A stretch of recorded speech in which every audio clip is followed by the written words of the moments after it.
Aí, Léo, tudo bem? Estamos ao Oi, vivo? professor. Tudo bem aí? Maravilha. Bom, boa noite a todos. Estamos aqui mais uma vez, UniFAJ, USP, CISM, para desenvolver mais uma parte do nosso projeto aí, com o professor Eurípides, com o professor Peter. Leonardo está aqui conosco. Professor Eurípides, a palavra é sua. Boa noite a todos. Muito feliz de estar aqui com vocês mais uma vez, nesses eventos que nós estamos tentando fazer, pelo menos na forma bimensal ou trimestral. Como o professor André Pinto falou, isso que faz parte de uma colaboração, um projeto comum que envolve a UniMAX, a UniFAJ, a Universidade de São Paulo, a Universidade Federal do Rio Grande do Sul, a Universidade Federal de São Paulo e a Unicamp. Juntos, nós temos desenvolvido projetos colaborativos e parte dessa network maior inclui universidades americanas como a Universidade de Yale. Então, hoje, aqui, nós temos o professor Christopher Pittenger. Ele é uma pessoa que eu admiro muito, porque ele é um psiquiatra que consegue integrar ciência básica com clínica. Ele tem um laboratório em que ele estuda animais e tem também uma clínica que ele atende pacientes na Universidade de Yale. Hoje nós vamos falar um pouco, entender um pouco como o cérebro funciona. Vocês vão ver que o Chris tem uma apresentação muito didática, eu tenho certeza que vocês vão entender.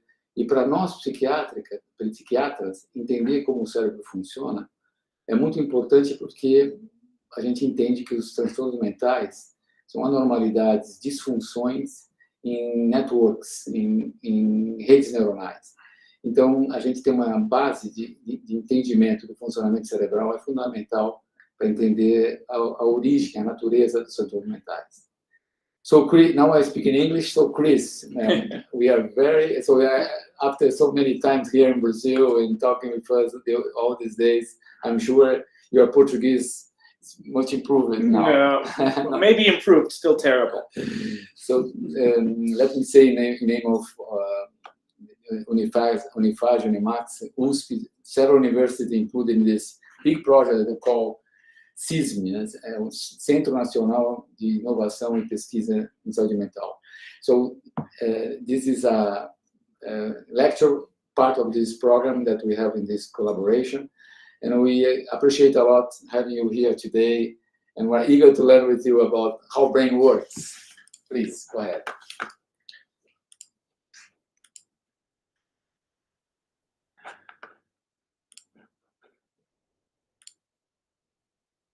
Good. All right. It's a great pleasure to be here today. I want to thank Uri for the invitation and all of you for sharing this time with me. And I have an ambitious goal today, which is that I want to share with you some thoughts about how I think about how the brain works, starting at the very basic small units of neurons and going up to big conceptual issues that I use in my work as a psychiatrist to try to understand, the triumphs and the sufferings of my patients and my other fellow human beings. So I hope that this will be fun. We're going to cover a lot of ground. I know that there are people with different levels of background knowledge here in the audience, and I hope that everyone will find something in what I'm going to cover today that will be of interest. I am going to cover a lot. I tend to talk fast. I will try hard not to talk too fast. But I am, even though I'm planning to cover a lot, if anyone wants to interrupt, ask me questions at any point. I'm always happy to be interrupted. So without further ado, this is the organization of what I'm going to talk about today. So this is starting from basic conceptual ideas and moving up to the more complex aspects. And I don't expect anyone to read it all now, but we're going to do each of these things one at a time and then come back at the end to the summary. So starting out, this is maybe the most complicated slide. Well, not the most complicated slide. It's a very simple slide, but But these ideas, I think, are very important. When we're talking about how the brain works, we need to talk about what we're talking about. And I have a few terms here: mind, brain, provisional materialism, and multi-level ontology. I expect the first two of those terms are familiar to everyone, and the latter two perhaps not. So when we're talking about how the brain works, we need to think about the problem of brain and mind. Right? Those of us with a scientific bent believe, almost as an article of faith, that psychology, that mind, that human experience come out of what the brain does, and that all of our behaviors are determined by things that are going on in the brain. Now, not everyone believes that, but if we're of a scientific bent, that is usually where we start. And that's what's meant by provisional materialism. What I mean by that, so materialism is the philosophical statement that everything that exists in the world ultimately has its roots in matter, or matter and energy, in the physical world. And so if things seem mysterious from the perspective of the physical world, like consciousness or our minds, that simply means that we don't understand them well enough yet. Now, that might be wrong. So that's why I call it provisional. Provisional materialism means that, for the sake of argument, while I'm trying to understand the brain and the mind from a scientific point of view, I'm going to assume that everything that happens in the mind is related in some way, that everything happens to things that happen in the brain. But I can't prove that. It's provisional. It's an assumption that I'm making for the sake of argument, and I fully respect others who make a different assumption. But that's an assumption for the purpose of trying to put together a comprehensive view of brain and mind function. So that's what provisional materialism means. Now, and that describes what I'm assuming about the relationship between the brain and the mind. How about this term multi-level ontology? What I mean by that is the brain is really complicated. And it sits in the middle of a hierarchy of other things that are really complicated. At the most basic levels, we have quantum mechanics, intermolecular dynamics, molecules, these basic things we study in physics and chemistry. At the most complicated level of analysis, we have people's interactions with one another, and we have society. And one could go even higher to talk about economics and ecosystems and things like that at higher levels of complexity. It's common in science to think that the smaller and simpler things are more real, are better. And that if we don't understand, and that these complicated things, yes, they're complicated, but ultimately they can be reduced to interactions between things that are smaller. And so the smaller things, the simpler things, are somehow more real. This is a thing that many people believe. And this becomes a problem when you start to talk about things that are complicated, that are high level, but matter deeply to people. Things like love and friendship and society. People don't like the idea that those might not be, well, really real. They might just be the consequence of lots of atoms bouncing around. Well, I think that those things at higher levels are just as real as the things at lower levels. I don't think there's anything special about molecules or atoms. In fact, if we keep going down to lower levels for molecules and atoms, we get to quantum mechanics, which is very weird, doesn't seem real at all. So I don't think there's anything special about these lower or smaller levels of analysis. I think that all of these levels deserve our respect. I think that they're all real. And we need to, so that's what I mean by multi-level ontology. Ontology is the philosophical statement of what exists.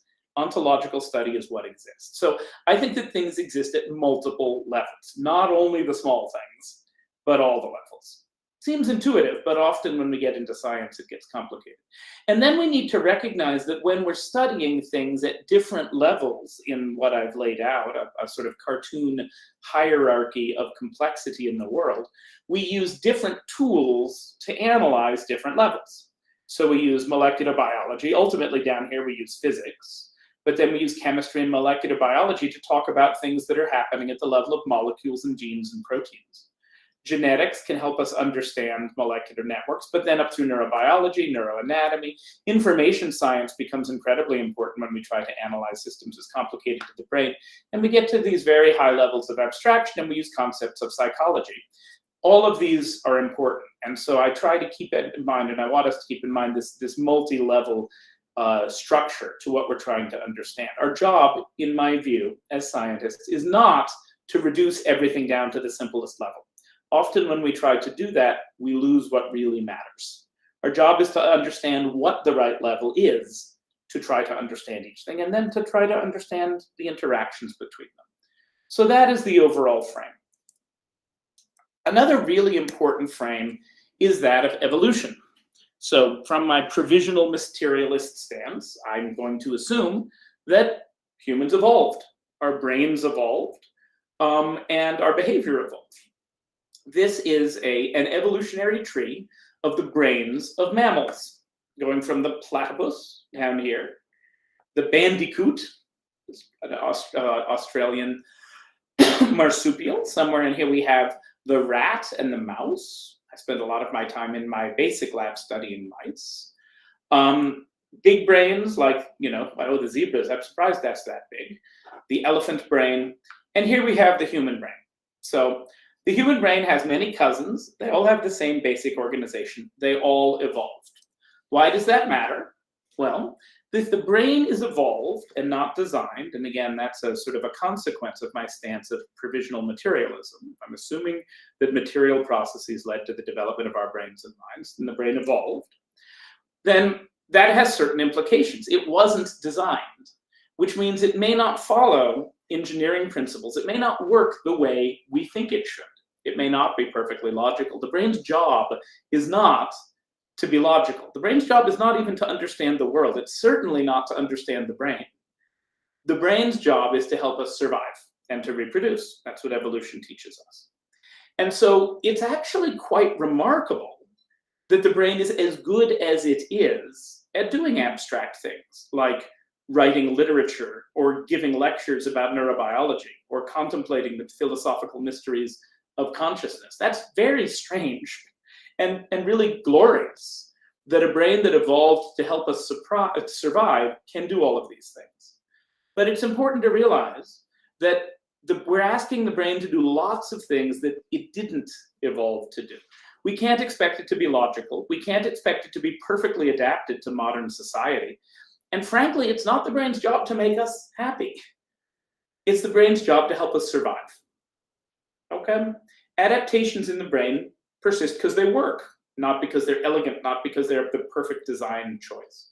New adaptations always build on what's gone on before. Evolution can't redesign the brain from scratch with each new species. It can't do that. It can only make small incremental changes. And so choices, if you will, that evolution made 100 million years ago or 200 million years ago, early in the development of the mammalian lineage, we're stuck with.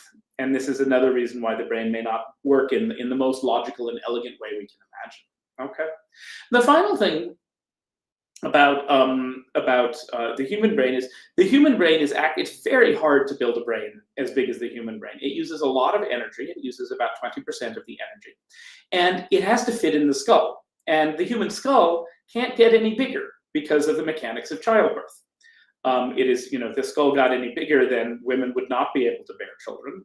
And the woman's anatomy is constrained by walking upright. So the combination of having a large brain and walking upright puts a lot of constraints on the size of the head. And this kind of constraint also affects brain evolution. So why isn't the brain bigger? Why doesn't it have more neurons so it could be more powerful? Because they don't fit. So this kind of constraint which comes from evolution is an important thing in understanding why the brain works the way it does, as opposed to the way we'd like it to. Okay. Those are my big picture conceptual framing observations that contextualize everything else that I think about when I'm thinking about how the brain works. Having done that, I'm now going to start building up from the very simplest elements of the brain and the mind to the most complicated. And we start with the cells. We're not going to go all the way down to quantum mechanics, don't worry. But we start with the cells of which the brain is made. So this is a slice through a human brain. And you can see, well, it's kind of this light brown color, but you can see right away it's symmetrical.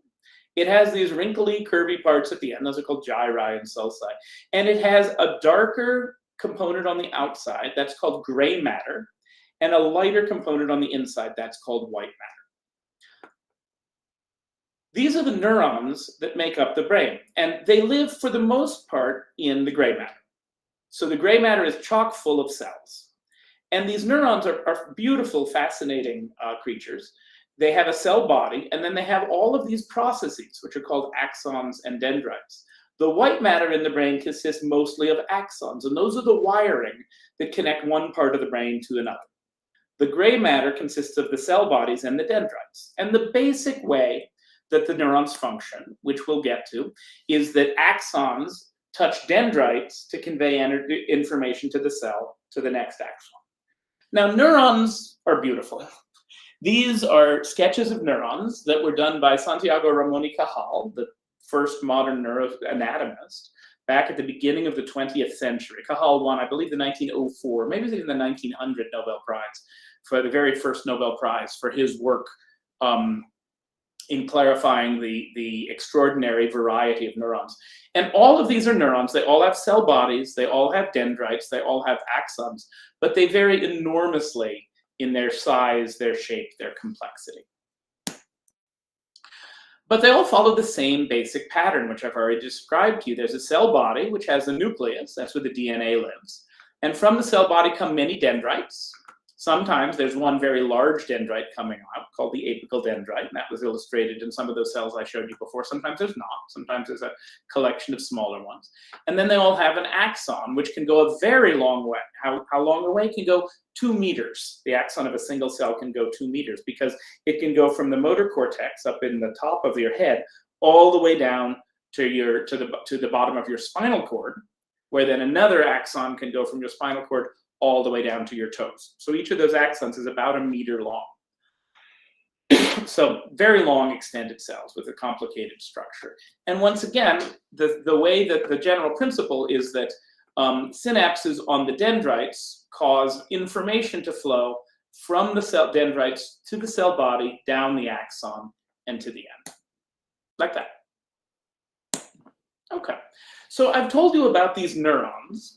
There are other cells in the brain, they're called glia. For the most part, glia's job is to keep neurons healthy and happy. Turns out not to be quite that simple. Glia are turning out to have lots of interesting functions and an important role in disease. But for the most part, glia's primary job is to keep neurons happy. Now, how many cells are there? There's a couple billion, I think it's 10 billion neurons in the brain. And they connect to each other at synapses. There's something like 10 trillion synapses in the brain. These are extraordinary numbers. They're even hard to wrap one's mind around. And then there's 10 times as many glial cells as there are neurons. So this complexity is really mind-boggling. I can give you a little bit of a sense of it by showing you some images. So what this comes from Jeff Lichtman at Harvard, who took a chunk of human brain and did electron microscopy imaging in very thin slices through this whole chunk of brain, and then used a computer to put all of those images back together to get a 3-dimensional image of every single little piece of cell process that's happening in this piece of brain.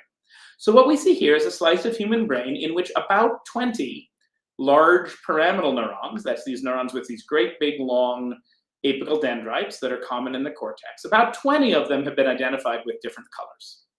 And this video will allow us to zoom in and begin to get a sense of how these cells are all wrapped around each other, they're next to each other, their processes are touching each other, they can communicate with one another. Zooming in on just one of those neurons, we just picked one, it's this red neuron. It has this very long apical dendrite. The dendrite has these protuberances sticking off of it. Those are called spines, synaptic spines. And that's where other neurons come in to contact this neuron. And then in this cylinder, this multicolored cylinder, that is an arbitrarily chosen cylinder, about 100 micron, no, more like 10 microns wide. So about a 1/100th of a millimeter wide.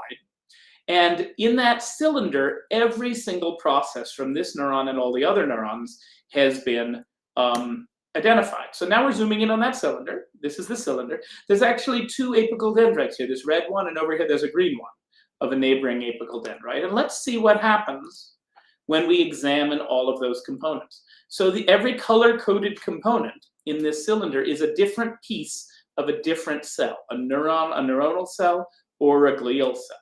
And if we explode them out just for visualization, you can get a sense of how many thousands of different interacting pieces of cell there are just in this one little tiny chunk of brain.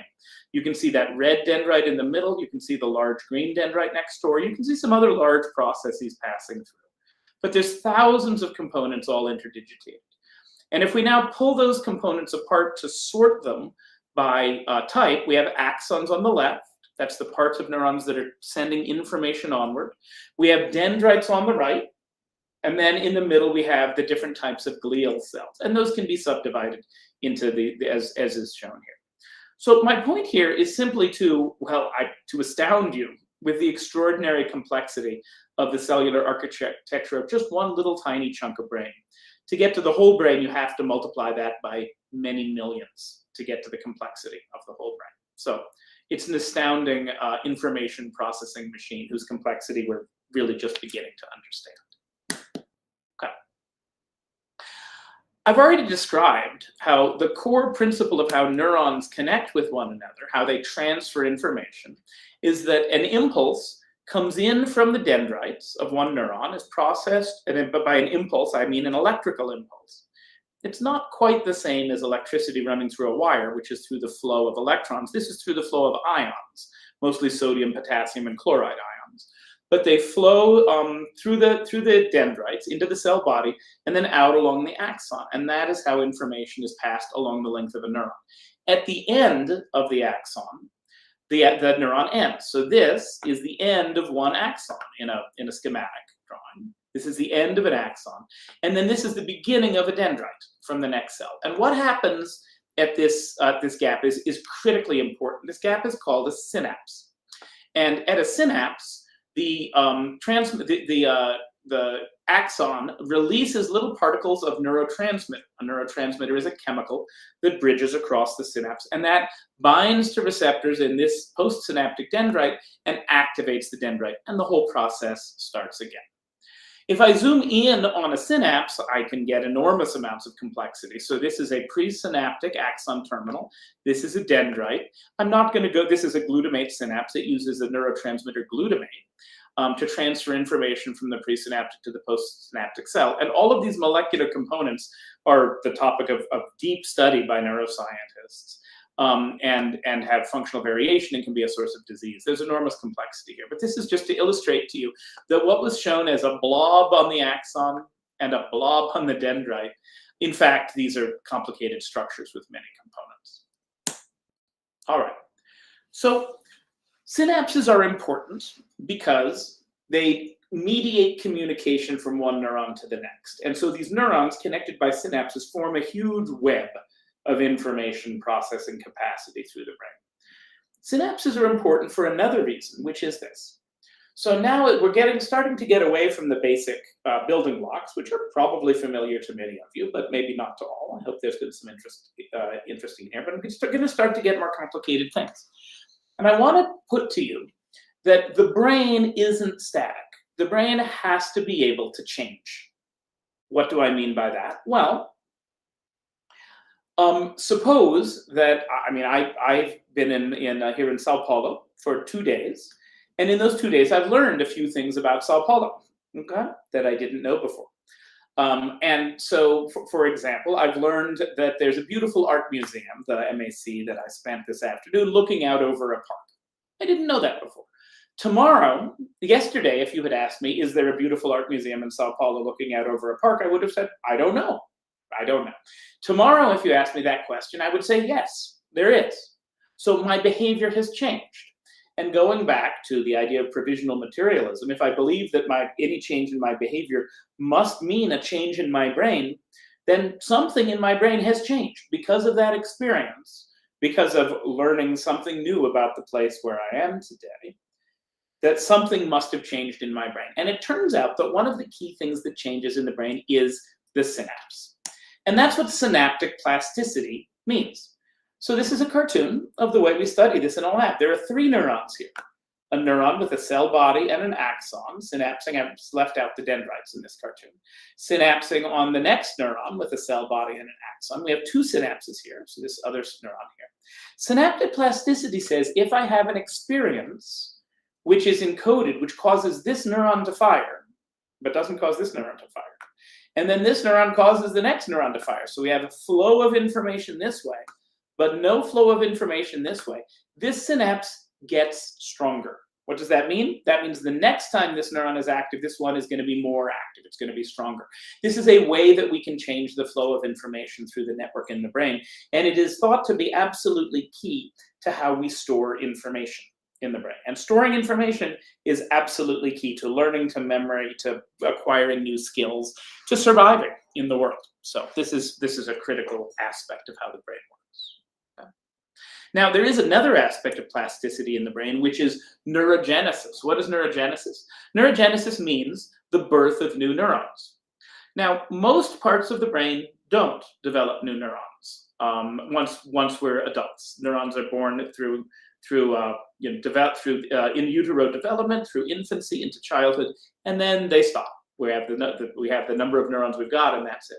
But there are some exceptions. There are a few places in the brain where you can develop new neurons. For example, in the dentate gyrus region of a part of the brain called the hippocampus, which is what's illustrated here. The blue are all the neurons in this region. They're actually the nuclei of all the neurons in this region. And the red is the new neurons, neurons that have been born in the few days prior to when this microscope image was taken. It's done through a special kind of staining.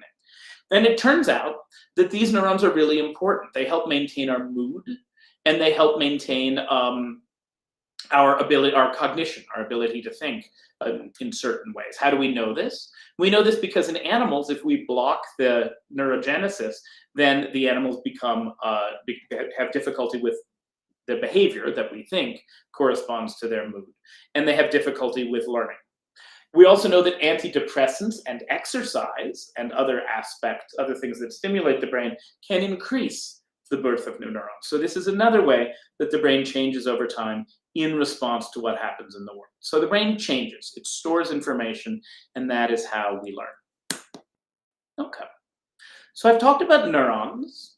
I've talked about connections between neurons at synapses, but we can also get larger connections between neurons. So this is an illustration of a circuit of neurons that in the cortex, in the cerebral cortex, that processes information. And the important point here isn't to understand how this particular circuit works or how it processes information. I'm not going to try to go into those details, though there certainly are scientists who do that and spend decades of their lives teasing apart these microcircuits. The point is to begin to illustrate how all of these individual cells start to hook together into small networks. And that allows the information processing in a single neuron is very simple. It's on or off. Either you send a impulse from one end of the neuron to the other, or you don't. But if you begin to put these together into circuits, you can start to imagine how you could process more complicated information. Analogously, so the brain doesn't work in the same way as a computer, but there is an analog, which is a transistor, which is the core component of a computer, is a very simple information processing device. It basically is on or off, 1 or 0. But if you start to put a lot of transistors together and connect them in circuits, you can do amazing things with computers. And then you hook those computers together and you can do things like allowing me, sitting here in Sao Paulo, to present by video to all of you, all built up from little, very simple transistors. In the same way, when we start to build up microcircuits from individual neurons, we can start to do a lot more. This is another microcircuit. This is a microcircuit in the basal ganglia, the striatum, which is a circuit and a structure that I've spent a lot of my career studying. All right. So those are the small circuits with 3, 5, 10, maybe 20 neurons working in a single area.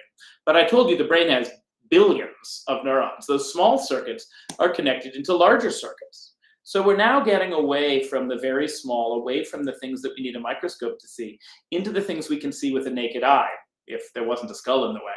This is a picture of a human brain. So after all of this buildup through conceptual ideas and through very small components, we are now finally looking at the whole human brain. And again, like at that very first slide, you see this wrinkly outside of the cortex. This is the front of the brain, the frontal lobe, the back of the brain, the occipital lobe. This is called the cerebellum, which means mini brain. It's kind of a little brain of its own, involved in motor control. And we typically divide the brain up into these large organized circuits: the frontal lobe, the temporal lobe, which is this part that sticks out on the side, the parietal lobe, and the occipital lobe.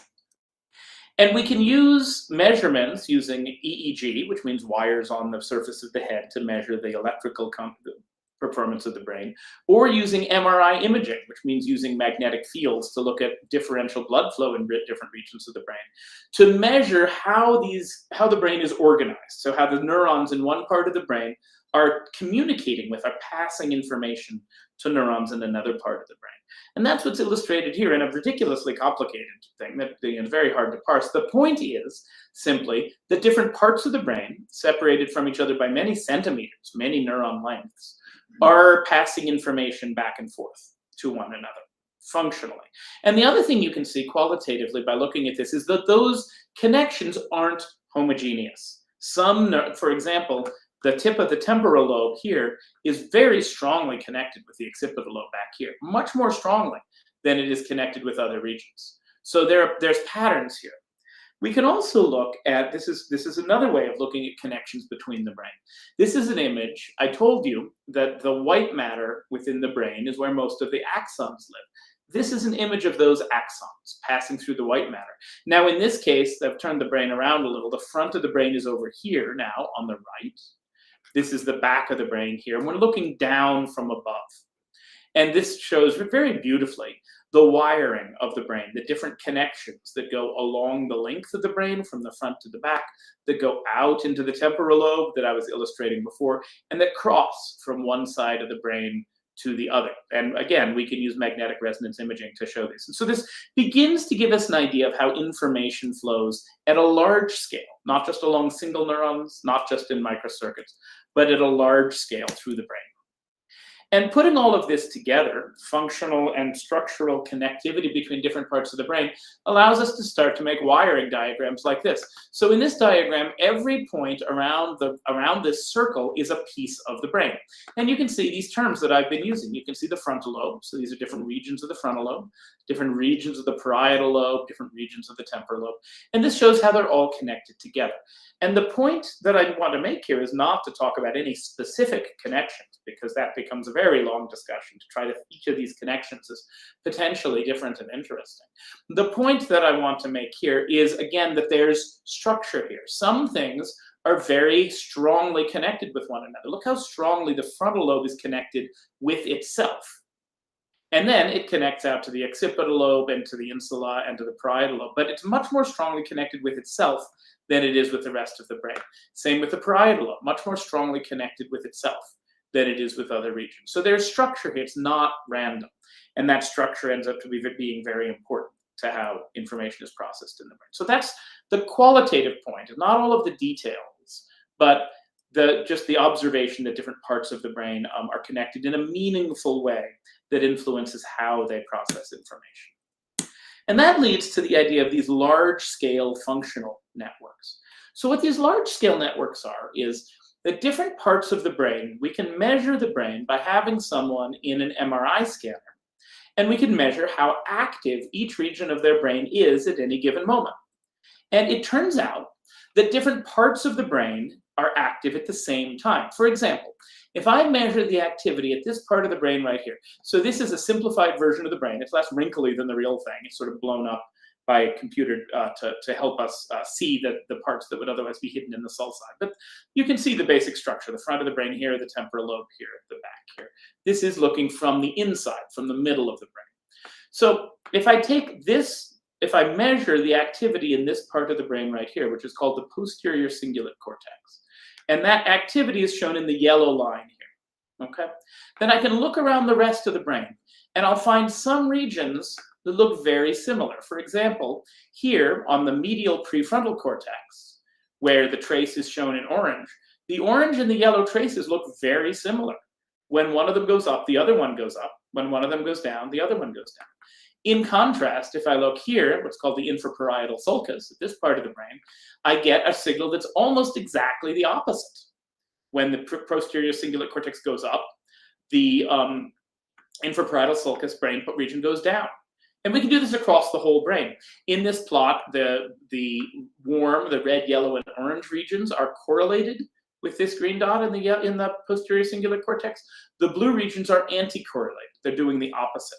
And it turns out that doing this systematically over and over again in lots of people carves the brain up into different functional networks. This is an example of one of those networks. It's called the default mode network. And it includes the posterior cingulate cortex and the medial prefrontal cortex, which I was showing you before, as well as some other regions in the parietal lobe. Very interesting network. The default mode network is what is turned on when you're not doing anything, when you're daydreaming, when you're thinking internally about yourself or letting your mind wander. The default mode network is turned on. That's why it's called the default mode network, because it's on by default when the brain is not doing anything specific.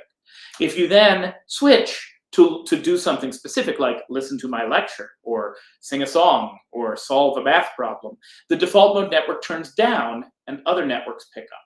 So it's a very interesting network. Here are the other networks of the brain. So this is 2 decades of work to try to figure out the different networks of the brain. And you can see the brain is carved up into these different functional regions. This turns out to be really important because it's very difficult, if not impossible, to think about all the neurons in the brain, or even when we measure things in, we have billions of neurons in the brain. When we measure things in MRI, we have like 20 or 30,000 little pieces of brain that we're measuring. The complexity is mind-boggling, quite literally, certainly. It frequently boggles mine, and it's hard to think about your organization at that level of complexity. But recognizing that the brain is actually carved up into these networks, like the default mode and all of these others, which I'm not going to go through and define, because the point here is really the concept that the brain isn't random. It's carved up into these different networks. And that gives us a tool. You remember at the very beginning, I talked about the different levels of complexity. This gives us a tool to bridge across levels of complexity.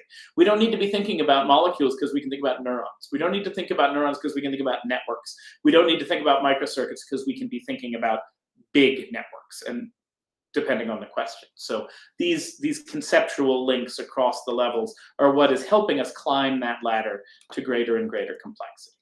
Okay. So the brain is processing. I'm going to stop for a drink of water and see if there's any questions, because I've been going very quickly. I've covered a lot, and I'm happy to take any questions or address anything that was unclear. And then when I finish my drink of water, I will keep going. Do we have a chat or something on the Zoom? Can the attendees leave questions? Or yes, only the... Yes, sure, they can. Well, I finished my water, so I will keep going. I'm looking here, there's no question. Okay, very good.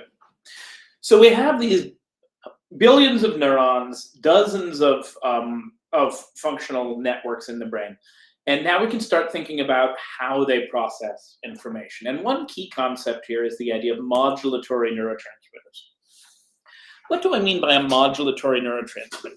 Well, I've already told you what a neurotransmitter is. A neurotransmitter is a chemical that is released by a neuron and affects the behavior, the firing, the activity of another neuron. Okay? And I told you about one neurotransmitter. I told you about glutamate. Glutamate, I'm going to take that off until I finish setting up. Glutamate is the most important neurotransmitter that goes from one neuron at a synapse to the next, that carries a signal from one neuron to the next. There are others, but it's the most important signal that does that. A modulatory neurotransmitter is different. Here's an example. This is dopamine, very famous molecule. Important in lots of behavioral processes, important in lots of psychiatric conditions. Dopamine isn't in neurons throughout the brain. Dopamine is only in neurons that are here in this particular part. So what we're looking at here is the middle of the brain. If I had cut the brain in half and I was looking out from the middle of the brain, this is what I would see. The white matter connecting the two halves of the brain, the cerebellum, the occipital lobe, the frontal lobe. The dopamine neurons are down here in what's called the midbrain. It's part of this evolutionarily very ancient set of structures down at the base of the brain. They're in two structures called the substantia nigra and the ventral tegmental area, and they project up to other parts of the brain. But they don't just make synapses there. What they do is they modulate the rest of the networks. They modulate what the other neurons are doing. What does that mean? One way to think about it is if you're listening to music on your computer. Okay? The glutamate neurons are right there in the circuitry. They're determining what music is being played. The modulatory neurons, the dopamine is like the volume setting. It's a very simple signal, high dopamine or low dopamine, but it has a profound effect on how the music ends up coming out of the speaker. So they modulate the function of they aren't the circuits themselves, they modulate the function of the circuits. So dopamine is a famous neurotransmitter. It's affected in drug abuse, it's affected in schizophrenia. The drugs we use to treat schizophrenia affect dopamine. Serotonin is another very famous neurotransmitter.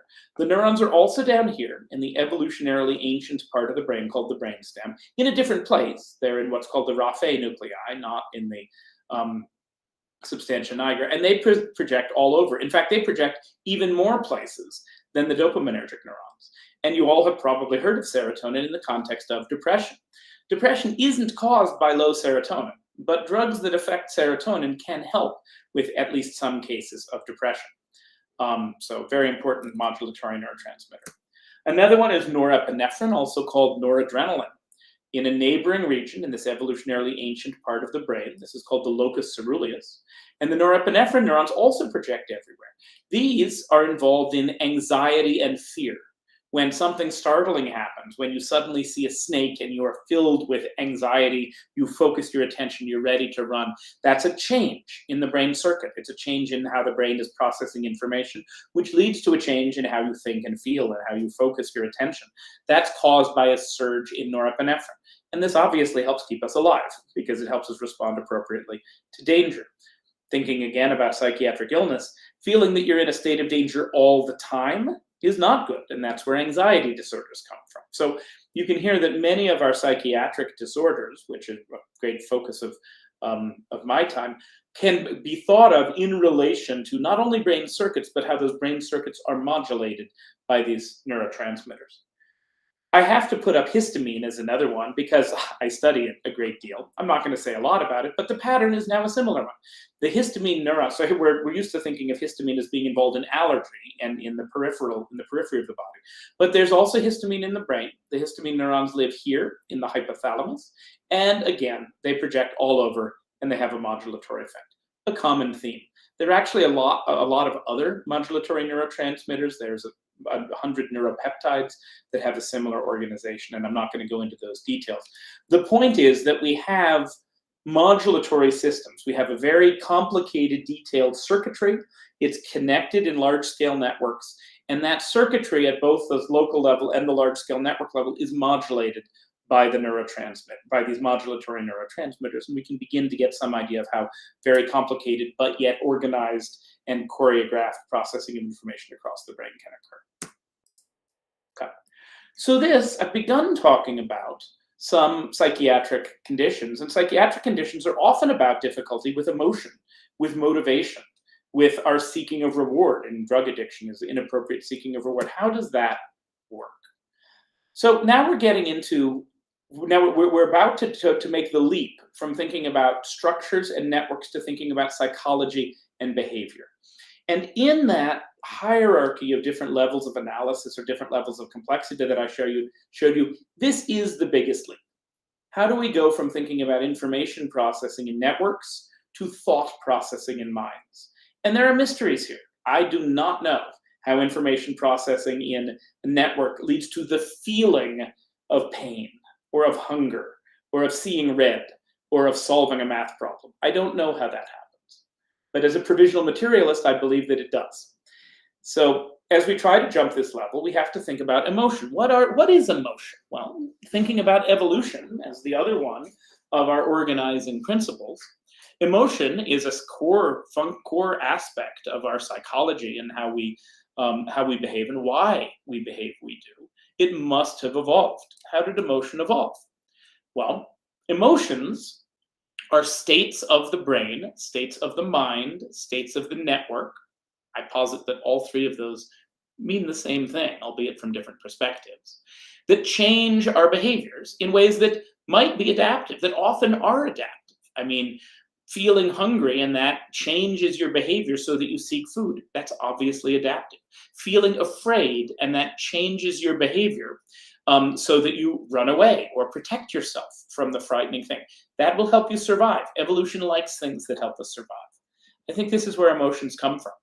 Emotions can also provide important signals to other people. If I'm sitting in a room here with Yuri, and suddenly I'm very afraid, well, Yuri's going to notice that. He's going to pay attention as well. So emotions can be a way of signaling to other people. This actually comes out in the emotion of love. When we're in love with someone, we act in a way where it changes how we act. And another person sees that, and they recognize that we are feeling that emotion, and that is part of how we begin forming bonds with one another. Okay? Emotions can also provide incentives to guide future behavior. For example, if I'm hungry, I go and seek food. I eat it. Oh, that tastes so good. I feel happy. I feel relaxed. That good feeling, that happy feeling, is going to make me go and look for food next time I'm hungry too, right? So emotions can guide our behavior in many ways, and it's very easy to imagine how these are evolutionarily helpful, which makes it easy, at least qualitatively, in broad terms, to imagine how emotions would have been selected by evolution because they help us behave in a way that helps us survive. Okay? Why then are emotions so often a source of distress? Depression is sadness, but gone terribly wrong. Why is that? Why does our emotional seeking of things that we crave turn into maladaptive behavior in drug abuse? Why does that happen? Well, I need to remind you of what I told you about the brain as an evolved system. If we believe the brain evolved, then we have to believe that it certainly wasn't designed for our lives in cities with cars and computers today. It was not even designed, but put together to help us survive in the environment that we lived in tens of thousands of years ago. That's what determined the basic structure and balance of our brains. Right? So something that helped us survive, like running away from a snake, might be very adaptive in that environment. But if we find ourselves in a situation where we're overwhelmed by potentially scary, but in fact benign events or things in the world around us, then we can develop anxiety disorder. Something that evolved to help us survive, to avoid a snake, can turn into a danger signal that's going on all the time. And I think that's what anxiety is. And that isn't surprising when I realize that the brain wasn't designed to make me happy today. The brain evolved to help me survive in a completely different environment 10 and 100,000 years ago. And so what it does today sometimes isn't the way we'd like it to work. Sometimes doesn't make me happy or make me function as well as I would. And I think many aspects of mental health and many struggles in modern life are from a poor fit between what our brains evolved for and what we find ourselves trying to do. Okay. So emotion and motivational state and reward, these things can be tied to brain circuits. And we know from brain imaging studies in humans, as well as from decades of work in animals, how a lot of these circuits work. For example, and this is just one example that I'm picking, these dopamine neurons in the ventral tegmental area project to the basal ganglia. This is called the nucleus accumbens. And if these structures aren't familiar, don't worry about it. There's no need to remember them from this lecture. The principle is what matters. These dopamine neurons project to the nucleus accumbens, and they release dopamine into the nucleus accumbens and alter its function. Turns out that dopamine in the nucleus accumbens leads, I'm sorry, my mouse keeps bumping my slides when I don't want it to. That dopamine in the nucleus accumbens leads to pleasure and reinforcement. It causes us to say, wow, that was a good banana. I'm coming back here next time to get that banana. Or, wow, I really enjoyed spending time with this interesting and attractive person. I want to come back and do it again. It leads to reward, right?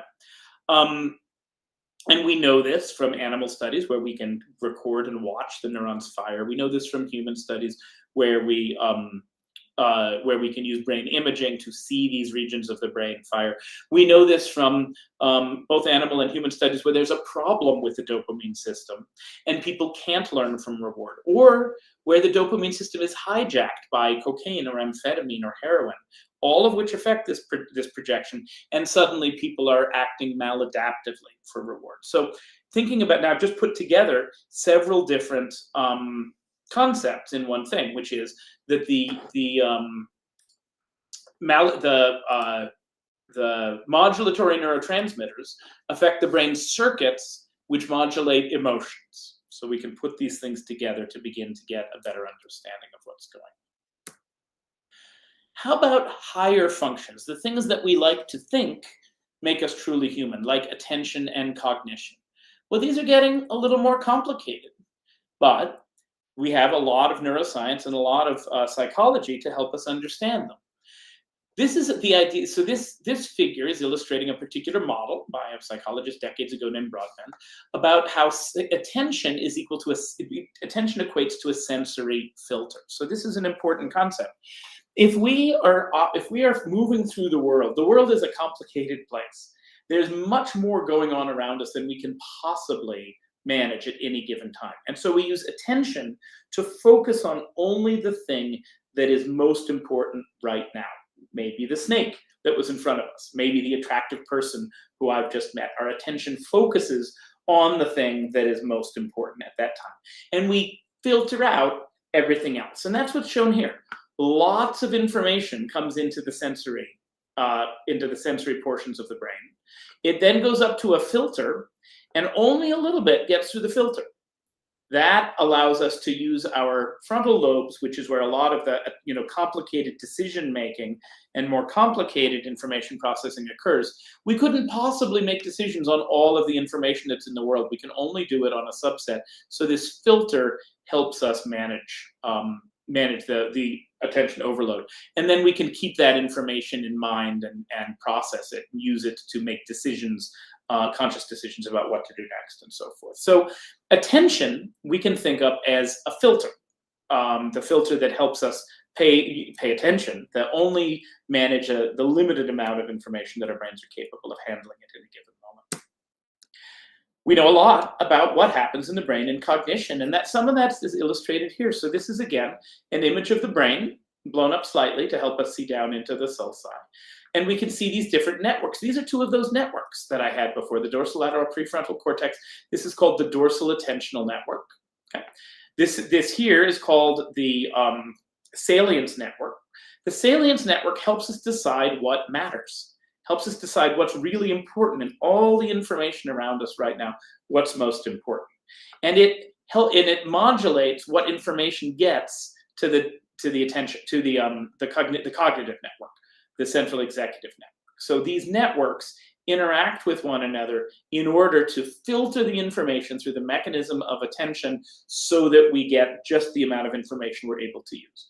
This is obviously good, essential indeed, but it can also be a problem. If there's something wrong with the attentional mechanism so that we can't filter out unimportant information, we can get attentional problems like attention deficit hyperactivity disorder. If we're not able, so that's if the filter's not working. If the filter's inappropriate, we might find our attention focused in a way that isn't adaptive or that makes us unhappy. And this happens in drug abuse, where people's attention ends up getting focused on on drugs and things associated with them. It also happens in depression, where our attention gets focused on the negative things, the worst things that are happening in the world around us, rather than a realistic balance of the good and the bad. So now I'm going to introduce a slightly more complicated concept. We're getting towards the end of my bulleted list. We're getting into the complicated stuff. This is a slightly more complicated concept, but a really fruitful one. It's very current in the way people are thinking about human thought and decision making, and it's called predictive coding. What does predictive coding mean? Well, I've already suggested to you that we don't have the capacity to process all the information in the world around us.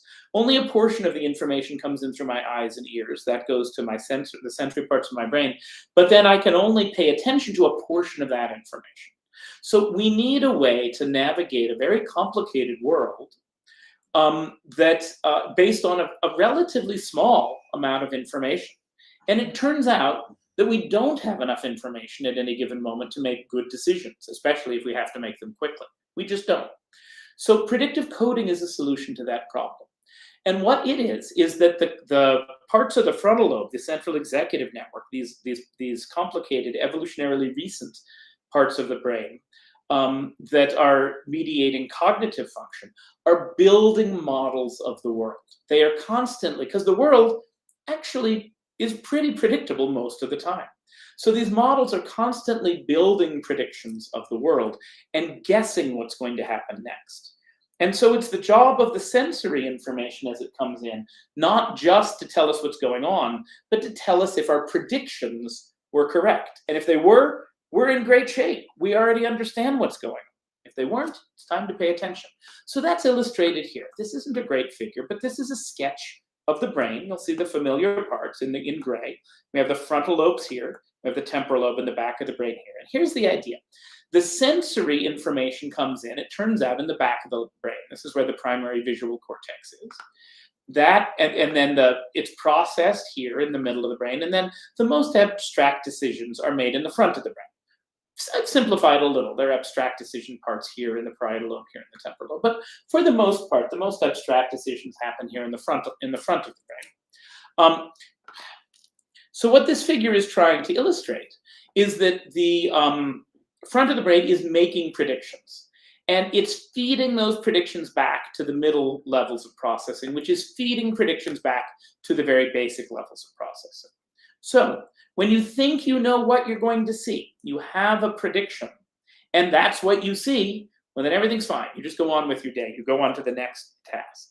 If you have a prediction, and then what you see is different from the prediction, you weren't expecting to see a snake, and then you saw a snake, well, that's going to grab your attention. Okay? So the idea that attention is determined, it is a filter, it's determined by what is surprising. What did we not predict? This turns out to be a really important organizing principle for how we're able to use a relatively limited amount of information and a cognitive processing that, for all the incredible complexity of the neuronal hardware that underlies it, remains limited. How we're able to use that to focus our attention on the things that really matter, by assuming the things that really matter are the things that are surprising. So I've taken, again, the filter model with filtering out the information to focus on just the things that are most important here. We use those to make a prediction. We feed that prediction back. And if the prediction is right, we just keep paying attention the way we were. Nothing changes. If the prediction's wrong, it's time to start paying more attention. And that affects the filter. So this is a way that we can navigate through the world and focus our attention on the things that are most important.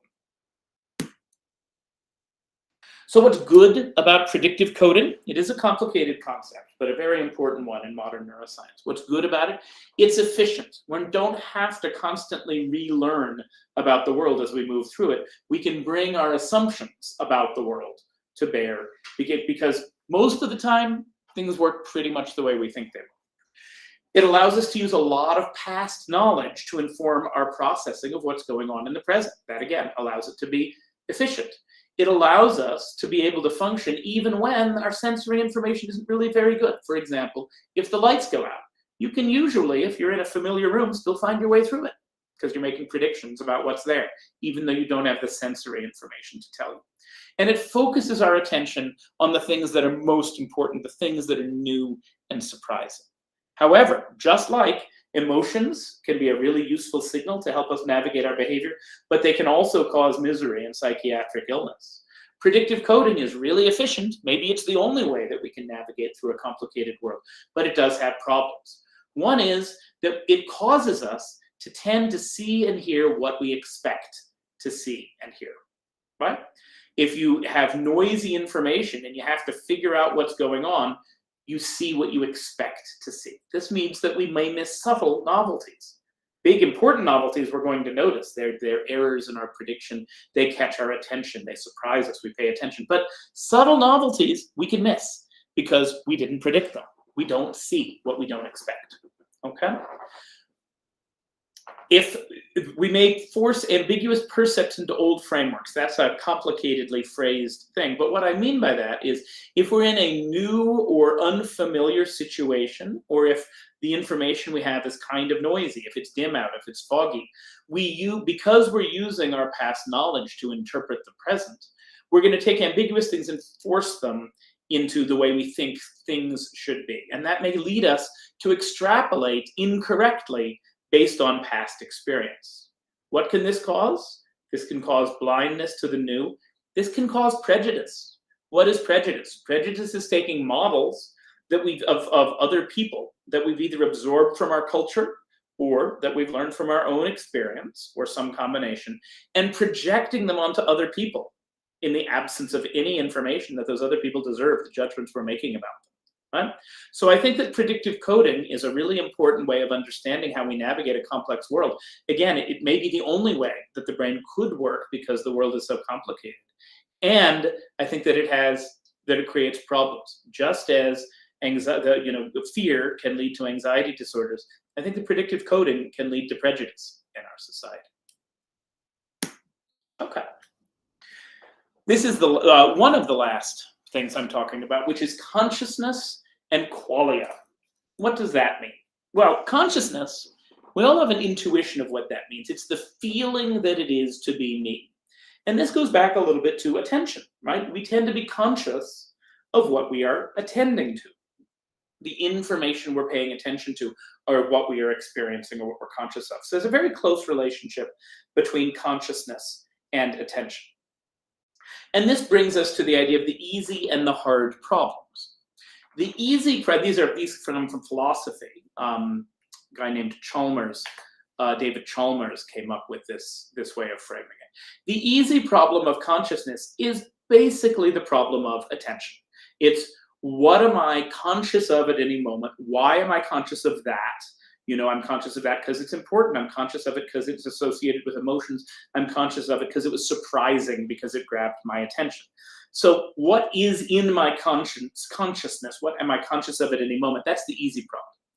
The hard problem of consciousness is the one that I mentioned earlier, and I don't have an answer for, and I don't think anyone else does either. Is why does it feel like something to be me? Right? Because everything I've been talking about with complicated systems, managing information to focus attention and guide behavior, you could imagine doing that without having anyone on the inside. You could imagine a robot doing that. Or what the word the philosophers use is a zombie. That's what a zombie is in this context. You could imagine a zombie that does all the information processing, but doesn't have the experience of fear or of tasting a new food or of making a new social connection. Those feel like something. That's the hard problem of consciousness. How does the brain network make that happen? I do not have an answer to this. I don't think anyone else does either. But it is at the top of our hierarchy of complexity. I did put in one more thing beyond consciousness. If consciousness is the most mysterious thing about being me, about being an individual, how about, I think I've already said all of this. I've already said all of this, so I'm going to keep going. If consciousness is the most mysterious and ineffable thing about being a self, how about the things that happen in our connections to other people? Empathy, our ability to feel with other people, to form social connections. Or, this isn't on this slide, but also hate, our ability to feel distaste or dislike towards someone else. Okay? How do these things work? And how's that related to spirituality? There's one more concept. So empathy, do monkeys have empathy? We think they do. And there's a really interesting brain finding, which I will share with you, which is, so what's illustrated here is that when this monkey is doing something tasty, a hungry monkey, it's eating a banana, okay? Neurons in particular parts of its brain fire. And we can record this with electrodes. We can image it in a brain scanner. We can see that, yay, yummy, the monkey there are neurons firing in the brain that appear to be related to the pleasurable experience of eating the banana. Here's the cool thing. The same neurons fire when that monkey's watching another monkey eat the banana. So there are actually neurons in the brain that they're called mirror neurons, because the monkey is mirroring, the activity in this monkey's brain is mirroring the actions of this monkey. So the mirror neurons in the brain are perhaps the way that we can imagine and even feel what someone else is feeling, and that could be the core of personal connection and empathy. Now, that's a speculation that that's the core of personal connection and empathy, but it is, we can at least imagine how that could happen. And this kind of thing may allow us to have reciprocal communications with or without language, where we have, it's almost as if we're reading each other's minds. We know each other are thinking, especially with the people who are very close to us. And that does bring us to the idea of spirituality, which is something I've been thinking about a lot lately. What is spirituality? Well, spirituality is or can be defined as the experience of a connection with something much greater than oneself. That can be God. That can be some kind of like a nation or a people. That can be a feeling of oneness with the universe. It can take many forms. It doesn't have to be tied up in any particular religion. But that feeling of connection may be an extrapolation of this capacity for interpersonal connection and empathy that we have in our brains. Turns out that you can visualize that in a brain scanner. So if you put someone in a brain scanner and you induce a spiritual experience, which in this study by my colleague Mark Potenza and others, they did by having them, beforehand, they had them tell a story of the most spiritually meaningful experience of their lives. They then put them in the scanner and they read that story back to them. And lo and behold, parts of the medial prefrontal cortex, as well as parts of the parietal lobe, light up in the brain scanner. So now, does this help me understand how spirituality is? No, it doesn't. It just means there's a part of the brain that's lighting up. But it's interesting to speculate where these feelings that are such a central part of our conscious lives may have come from evolutionarily, and that they might be reflected in the brain, even if how that happens remains deeply mysterious. That's the end of my tour of how the brain works.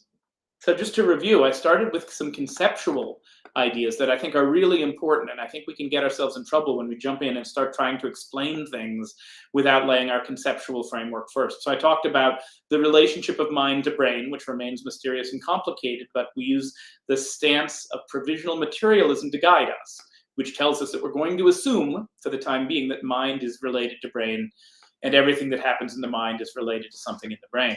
Talked about multi-level ontology, how at these different levels of complexity, things happen that aren't explainable at other levels. And we need to work up and take them all seriously. I talked about evolution as a key constraint on the way the brain functions. And in light of that constraint, we can understand a lot of things, including ways in which it doesn't function the way we want it to, psychiatric disorder or limitations that we wish we didn't have.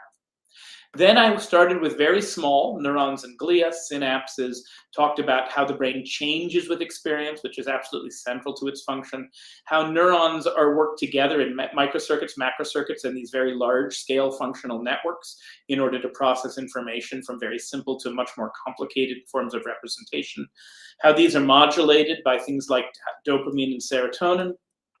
And then I got into these more complicated psychological concepts like emotion, attention, the predictive coding hypothesis, which is perhaps the most complicated thing I described, but a really central thing in understanding how we make our way through the world. And then the philosophically mysterious issues of consciousness, of empathy, and ultimately of spirituality, which I bring in not because I think we understand them at a brain level, but because I think we can imagine how one day we could. And I, for one, find that to be truly marvelous way to think about the world. Thank you all very much for humoring my little tour about how the brain works. I hope that each of you has found something of interest in this presentation, and I look forward to any conversation or questions that people want to have now at the end. Thank you.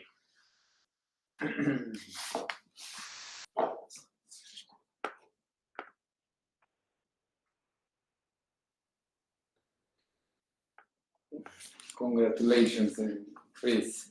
Chris, let's see if I can open the YouTube so you can visualize questions.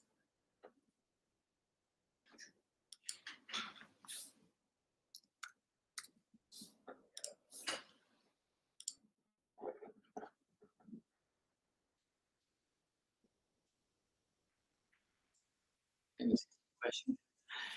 Então, vamos para a segunda parte, agora final da nossa conversa. Obrigado por vocês terem participado. Quem quiser fazer alguma pergunta no YouTube, por favor, faça no chat, mas faça em inglês, se puder. O Chris está lendo aqui, ele pode...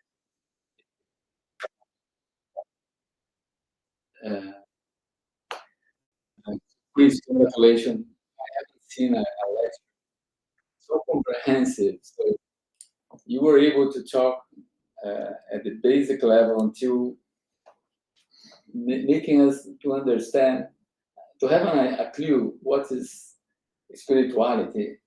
That is talking about how the relationship with mind and brain, and this very interesting way to look to, so that different levels of like we call levels, multi-levels of ontology, how to understand and have the basics, to have a clue of the different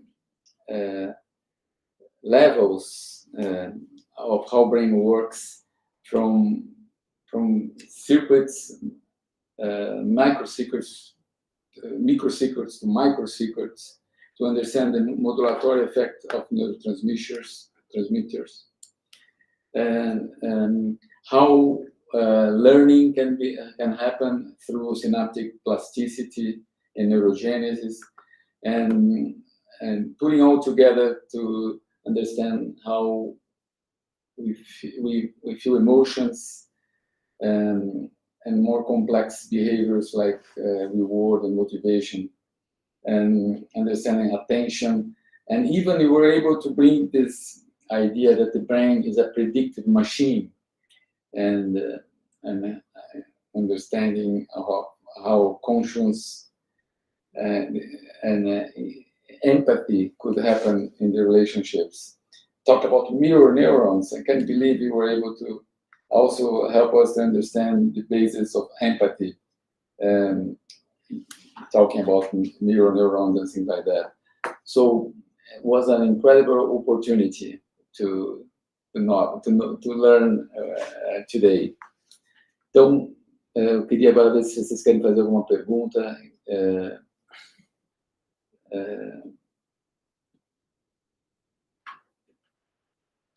Can you see it over there?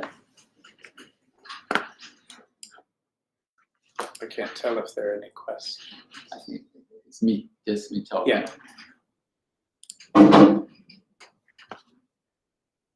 So,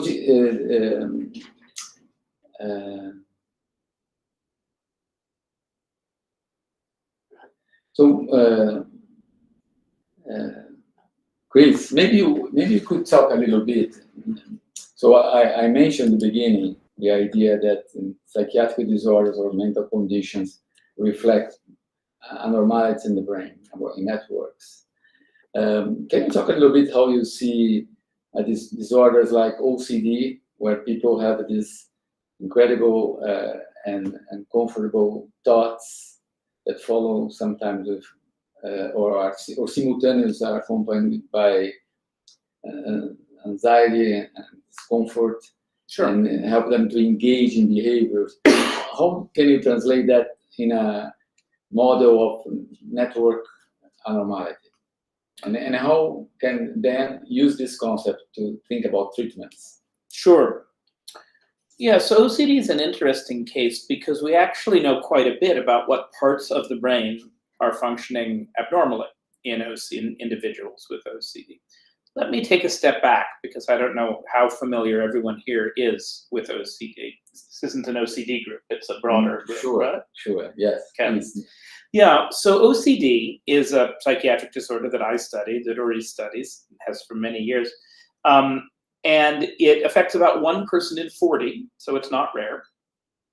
And it consists of thoughts that come into the mind unbidden, okay, that are distressing, that are disturbing. For example, a thought that someone might hurt me or that I might hurt someone else. Now, as it turns out, all of us get thoughts like that, right? And they're often violent or blasphemous or sexual, because these are the things that bother us. Sometimes they're not thoughts. Sometimes they're urges of a feeling that we might do something that in fact we would never do. Sometimes they're, feelings of other sorts. But these come into the mind. And then in people without, so everyone gets these. People without OCD are able to ignore them, or maybe say, whoa, that was a weird thought. I wish I hadn't had that, and then move on with their lives. People with OCD are unable to help treating those thoughts as powerful and important. So what does that do? That leads them to feel anxiety or distress. If I'm feeling that I might lose control and hurt someone, and I think that that thought is real, that it means something, as opposed to just being a random passing thought, then that leads to anxiety and distress. Then I do something to control that anxiety or distress. For example, I pray, or I withdraw myself from the situation and avoid the things that might make me feel unsafe. And then I feel a little better. Okay. The problem is the fact that I feel a little better makes that feeling that those thoughts were powerful and important just that much stronger. Okay. And so people get stuck in a loop. Now, this is not a brain network I'm talking about. This is a feedback relationship between psychological concepts. But how would that translate into a brain network? Well, we know that there are brain networks involved in all of these different components of the process that I've described. There are brain networks that are involved in anxiety. There are brain networks that are involved in feeling relief from anxiety. Okay? Those brain networks communicate with one another. And there are two of the concepts that I've talked about that could lead to getting stuck in a loop of obsessions and compulsions. One of them is synaptic plasticity and learning. Right? Because when you do something over and over and over again through the mechanisms of synaptic plasticity, that may make those connections stronger, which means doing them once makes it more likely that they'll happen the second time, which makes it more likely that they'll happen the third time. And over time, one can get stuck in a re-entrant, in a feedback brain network that has lost regular control. And another thing that happens, I've told you that emotions, at least often, are associated with modulatory neurotransmitters, like dopamine, but also like others. When we feel relief because the anxiety we were feeling has gone away, that's associated with a little bit of extra modulatory neurotransmitter that can make the learning stronger. So I think that people can get stuck that people's neural networks can get strengthened in a way that isn't adaptive by the functioning of these processes that are adaptive. We need synaptic plasticity to learn. We need neurotransmitters. We need to learn from relief. These are good things, but I think that they can get us stuck in a maladaptive process in certain circumstances. I had another point I wanted to make in response to your interesting question. Oh, how does this help us think about treatment? Well, when we think about psychotherapy, I'm not sure that thinking that brain networks are that important. We can think about psychotherapy just at the level of psychological constructs. When we think about drugs like fluoxetine, which is an antidepressant that can help with OCD, I'm not sure we need to think about brain networks. We've just noticed empirically that fluoxetine can be helpful, and so we can use it. But when we think about newer forms of treatment, like brain stimulation, or when we think about how we can thoughtfully combine different ways of doing treatment, then understanding how the brain circuitry is involved turns out to be quite important, or a very useful way to go forward. The last thing that I want to say about your question is, I made a point that because the brain evolved to help us survive, it is not the brain's job to make us happy. Okay? Or rather, the brain didn't evolve to make us happy. I would love it for my brain to, consistently make me happy, but that isn't what it evolved to do. Now, it also didn't evolve to, program computers or study the brain or do any number of other things. There's no reason the brain can't learn to do things that make us happy, but it's not what it evolved to do.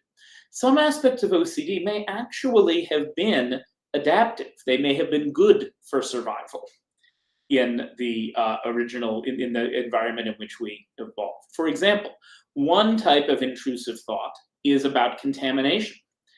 And then people wash their hands a great deal to try to avoid concerns about contamination. Well, living in a world without modern medicine, without antibiotics, without modern sanitation, being concerned about contamination is probably a pretty good idea. And there's some evidence that this is highlighted, that this is emphasized or becomes stronger around childbirth, when it might be even more important to be very cognizant, very aware of the risks of contamination. So it may be that things that evolved to help us survive 10,000 and 100,000 years ago now are unnecessary or less necessary in the modern environment and lead to OCD or other forms of psychopathology. Wonderful. Just to tell about new type of modulatory interventions, Chris, can you talk about a little, just to give one, like neurofeedbacks for OCD, something like that? Sure. Yeah, that's a really exciting new direction. So I told you that we know quite a lot about the parts of the brain that are involved in OCD from functional brain imaging studies. Turns out that the orbitofrontal cortex, which is right above the eyeballs, the piece of the cortex that's right above the eyes, is too active in OCD. It's more active than it is in people without OCD. And when we treat people with OCD, either with medication or with therapy, and they get better, their orbitofrontal cortex activity goes down. So we think that this matters. We think this is an important aspect of the disorder. So something that with my colleague Michelle Hempson I've done, and I was in a talk earlier today, I was describing this work. We wondered, so we know that when we treat people with OCD, the activity of their orbitofrontal cortex goes down. We wondered if we could find a different way to turn the activity of their orbitofrontal cortex down, would that be a new treatment, right? Could this work in the other direction? And the way we did that, and Michelle Hempson is my colleague who's sort of the technical, has the technical wizardry to make this possible, was with neurofeedback. What is neurofeedback? Well, neurofeedback is like a form of biofeedback. Biofeedback is when I ask you to control something about your body that you don't normally have access to, like your heart rate or how much you're sweating, right? These are things we can try to figure out. We can measure our pulse. We can try to measure how much we're sweating. But normally, we don't have conscious access to or awareness of these aspects of our body. And we can't control them. But if I measure someone's heart rate, if I show it to them on a screen and I say, see that number? I want you to figure out how to push that number up. I want you to figure out how to push that number down. At the beginning, people have no idea what to do. But then with practice, with trial and error, they can learn to control things about their own bodies that they would not otherwise be able to do, like their heart rate. Okay? That's biofeedback. Neurofeedback is the same thing, except instead of controlling aspects of their heart or their sweating or something like that, people are learning to control their brains. So what we did was we put people in a brain scanner, an fMRI magnet. We showed them the activity of their orbitofrontal cortex.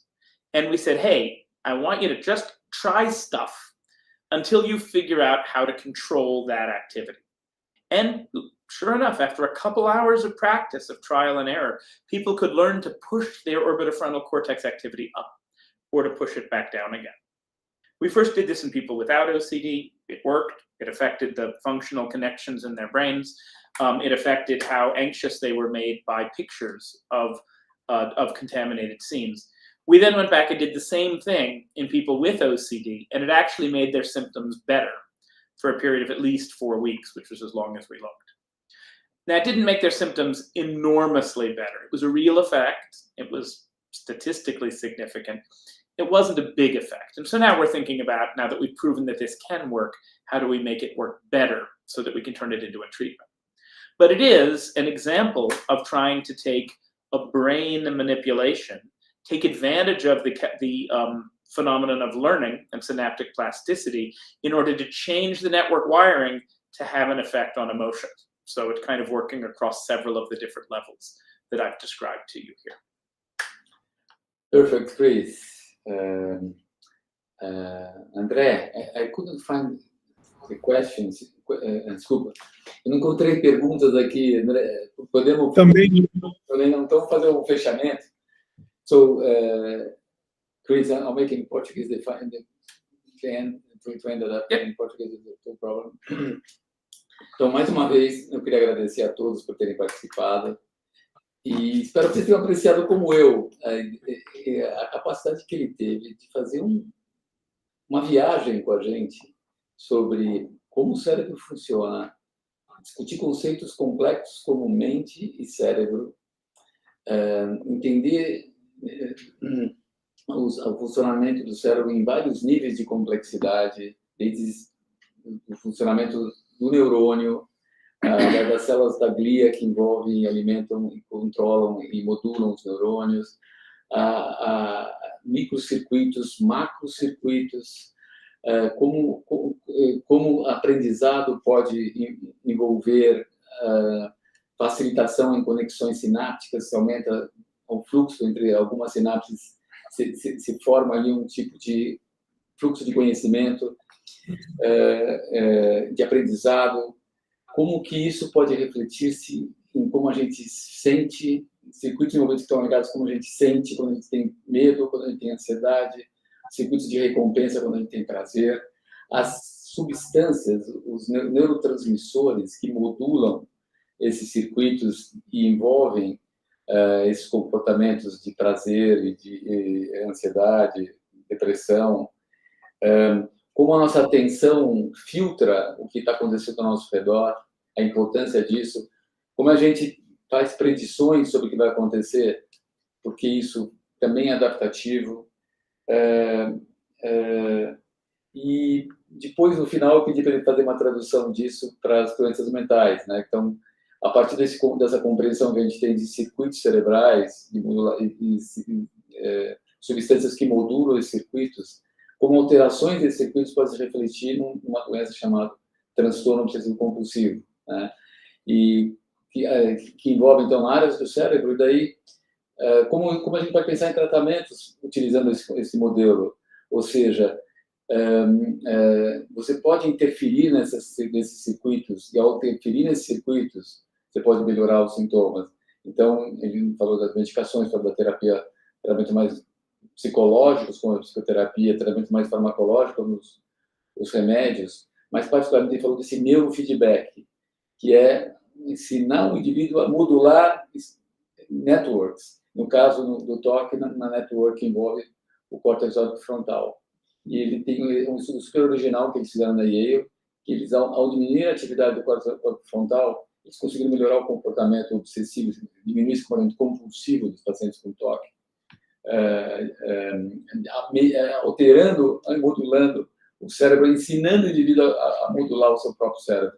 Quer dizer, isso é uma área de pesquisa, é muito novo, mas tem uma perspectiva enorme pela frente, mostrando como a gente entender o funcionamento do cérebro pode ajudar a desenvolver intervenções que possam trazer alívio no sofrimento das pessoas que têm transtornos mentais, né? Então, André, vou passar a bola para você para fechar. And thank you again, Chris, for being here today and all the audience. Thank you, Chris. Your lecture was perfect for us. Thank you very much. And it has been my pleasure. Thank you for spending this time together. Great pleasure for me today. Thank you. Thank you very much. Yuri, beijo grande, pessoal. Um beijo grande. Have a good night, Chris. Thank you. Thank you. Thank you very much. Bye-bye. I'm impressed, my friend.